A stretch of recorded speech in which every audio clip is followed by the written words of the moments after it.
Hi and welcome back to the channel on the college process. Once again, I'm Ed from Principia Prep, and today we're going to be going over, does filling out financial aid forms obligate the parent to pay for college? But before we begin, if you are new to the channel and are looking for additional college content, please hit the subscription button down below. It will notify you when new videos do come out. As well as if you do enjoy today's video, please leave us a like, it does help the channel. As well as if you have any comments or questions throughout today's video, please leave them down below in the comment section. I do answer all your comments and questions you guys leave down below in the comment section. As well as we are running once again the James Lewis Memorial Scholarship. If you want to be eligible for our organization's scholarship program, very simple. Just watch this video here, it's in the description down below, explain to you guys how we give out our scholarship every year. As well as also down below in the description is also our organization's Venmo, as well as our buy us a coffee, if you want to help support the channel, allowing us to keep making these college videos for you guys out there. And all that being said, let's jump right into today's video. Does filling out financial aid forms obligate the parent to pay for college? Now let me just say right off the bat that I've been doing this 24 years. I've been a college advisor basically 24 years, both working institutional at different colleges at different levels, director, so on and so forth, as well as I've also been a consultant for many, many decades, helping parents throughout the entire college process, both admissions, financial aid, and everything in between basically. And basically every year I get asked this question from either a step parent or someone who's basically just remarried, or parents who are divorced and trying to figure out what the situation is, or parents that look at the college costs and think to themselves, I can't afford this, or I don't want to provide my information to my students so they see my income, my assets, so on and so forth. Essentially everything that shows on your taxes. Because of the fact that your tax return can essentially show almost everything you have financially, from rentals to dividends to stocks to capital gains, business income, so on and so forth. It can basically show everything, and most colleges are going to want in some form or another your tax returns being sent to them either through the financial aid forms I'll talk about in a moment, or just directly sending to them. And yes, in many cases, good, bad, or indifferent, your students will have access to this information if you fill out their financial aid forms, obviously with the parents' information, which is basically for every school, by the way, it's going to ask for parent financial information. And then obviously to start off with, if you are hesitant to fill out these forms, obviously the first one being the FAFSA forms required by every college for any type of financial aid, whether it's federal aid, state aid, college aid, grants, loans, so on and so forth, work study programs, or if you're concerned about doing the CSS profile form, because that form is very intrusive. It asks basically everything about you guys financially, not just the tax stuff from 1 year, but actually tax stuff from 3 different years, as well as the CSS profile will ask you what kind of, the CSS will also ask you how much you're paying in rent, how much you're paying in mortgage, when you bought your house, how much you bought it for, how much it's worth, and as well as CSS is also going to ask you about retirement assets and so on and so forth. So you're probably wondering, filling out these two forms are going to provide a lot of information to the colleges, a lot of information obviously my student can see, good, bad, or indifferent, as well as if I do fill out all these forms and I do provide them all this financial information, does that make me liable to pay for my students' education or pay back their loans and so on and so forth? And let me go over the different aspects here, because I know a lot of families out there have questions. And of course, dealing with the financial aid forms, by the way, whether your student is getting a federal grant or a state grant or grant money from the college, or whether the school is giving your student a scholarship of any kind, none of these awards, grants, scholarships from any level, the state level, the federal level, or the college level, none of these are paid back, by the way. So you guys are not on the hook, by the way, parents are not on the hook for any of these aspects of grants or scholarships. Then you may be wondering, well, Ed, if we fill out the financial aid forms, I've been told my student can check off a box which says on the FAFSA form if they want to do a work study program, which basically means, if you don't know what a work study program is, a work study program is your student gets to work on campus, basically employed by the college. The work study program is actually funded by the federal government, so the school is not paying them, the government's paying them, so they're basically like free labor for the school.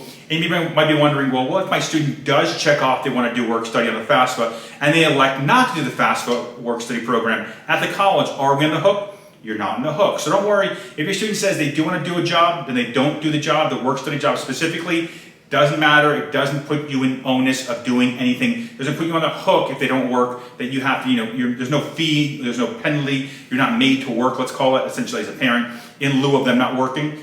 So you might be wondering, okay, Ed, the grants and scholarships we're okay with. The work study program, obviously we're okay with, whether they do it or not, we're on the hook.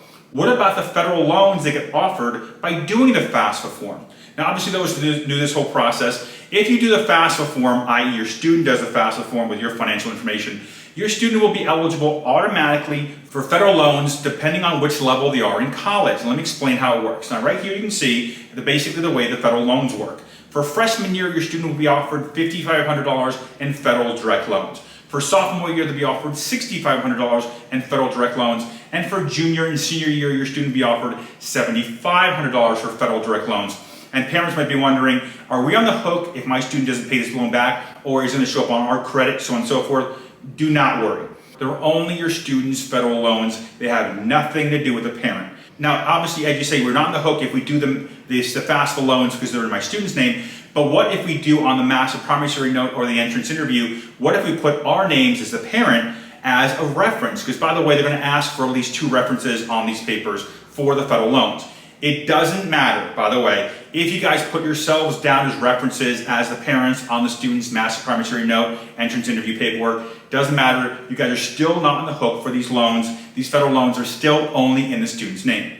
Now let's talk about when you guys essentially are on the hook, let's call it, as something that has to either be paid back or something you're obligated to do.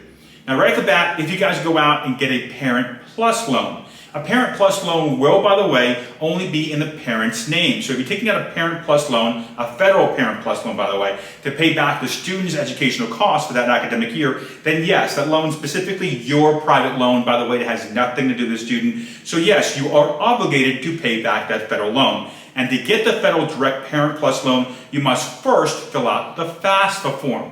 If you want more insight about how the Plus loan works, or if it makes sense for you, if it doesn't make sense for you, very simple. I also have a video for that as well. Right here, the Parent Plus loan video in the description down below will explain how the federal Plus loan works, the ins and outs, the interest rates, the penalties, the fees, and so on and so forth. Now, in addition to the federal Parent Plus loan, you also have private loans like College Ave, Sallie Mae, SoFi, New Jersey class loans, state loans, etc. Any state or private loans that you guys co-sign for your student, because by the way, no loan company is going to give your student a loan unless they're 24 years of older. That's the way it basically works. So if they're 18, 19, 20, they're going to need a co-signer, good, bad, or indifferent. And most of the times, parents co-sign. So if you guys co-sign for these loans, then yes, you are obligated, if the student's not paying it back, you are obligated the same way they are to pay back this loan, so it will hit your credit if they're not paying it back. Now, one thing I hear often is from parents is, like, what if we look to have our student emancipated? And obviously, good, bad, or indifferent, a lot of parents are starting to think that nowadays, where if we are emancipated from my student, I don't have to provide any financial documents because they're technically independent. Unfortunately, it doesn't work this way in the world of financial aid. When it comes to financial aid, the only time the school will actually accept that your student is emancipated from the parents if there's court records. And I don't mean court records that you guys go through to get the emancipation done. I mean court records showing abuse or neglect or something very severe.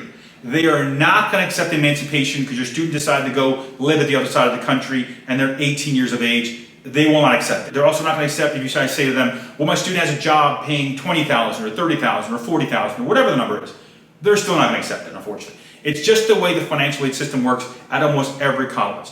Unless there's neglect or abuse or something severe, they will not accept emancipation. So if you're thinking that's my route to not provide documentation, taxes, so on and so forth, they're not going to accept it. Because good, bad, or indifferent, some parents think, well, I'm not going to give you my taxes, I'm not going to do anything. You can just kind of figure it out by yourself. The reality is, if you guys don't provide your tax documentation, your student in many cases will not receive any sort of financial assistance because good, bad, or indifferent, most of the financial aid forms, 70–80% of the forms are not about the student, to be honest with you. They're about the parents, the income, the assets, the retirement, the home, and so on and so forth. So good, bad, or indifferent, it's best that you sit down and kind of figure out what makes sense financially. What can we afford? What can't we afford? What makes sense to take on as loans? What doesn't make sense to take out as loans? So on and so forth. It's best you sit down, and for the parents that are wondering, most of the stuff you guys are not obligated for.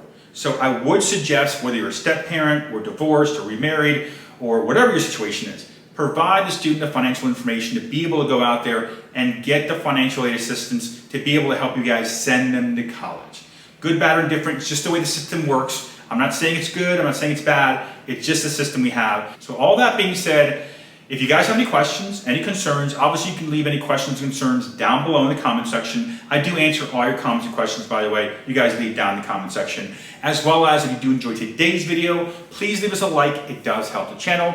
As well as if you have any questions or concerns or need help with the admissions or financial aid process in any way, on the screen is my cell phone number and my email. Best way to reach me is text message. I do sit down with families on a one-on-one basis through Zoom to basically explain and show you guys what you guys need to do if you need help. And all that being said, thank you for watching today's video. Once again, my name is Ed from Principia Prep.